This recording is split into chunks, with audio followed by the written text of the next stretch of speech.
Pinangalanan na ng National Aeronautics and Space Administration or NASA ang 4 na astronaut na magsisilbing prime crew ng Artemis 3 mission na nakatakdang ilungsad sa taong 2027.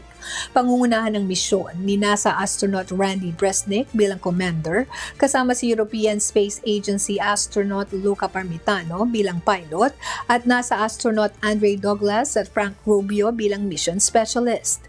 Napili naman si NASA astronaut Bob Hines bilang backup crew member. Ang Artemis 3 ang magsisilbing isang complex test flight kung saan ilulungsad ng NASA ang Orion spacecraft gamit ang Space Launch System or SLS rocket mula sa Kennedy Space Center sa Florida. Pagkatapos makarating sa low Earth orbit, isasagawa ng crew ang unang challenge sa pagdadak o pagkakabit ng Orion sa mga test version ng human landers na ginagawa ng Blue Origin at SpaceX. Layunin nitong subukan ang mga mahalagang sistema kabilang ang software, communication, propulsion at iba pang kailangang teknolohiya bago ang mga susunod na misyon sa buwan. Inaasang aabot sa umigit kumulang 2 linggo ang misyon sa kalawakan bago muling bumalik sa daigdig ang Orion at lumapag sa karagatan ng Pacific Ocean para sa recovery operation.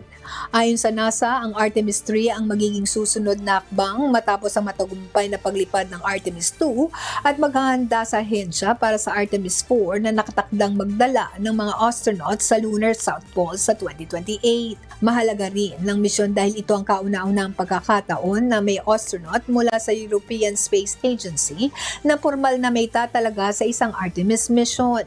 Patuloy namang inihahanda ng NASA, SpaceX at Blue Origin ang kanilang mga spacecraft at landers habang isinusulong ang mas madalas na mga misyon sa buwan bilang bahagi ng mas malawak na layunin na magtatag ng pangmatagalang presensya ng tao sa lunar surface at sa hinaharap ay makapagpadala ng mga astronaut patungo sa Mars. Lig Perez, sumahataw sa Balita Ngayon.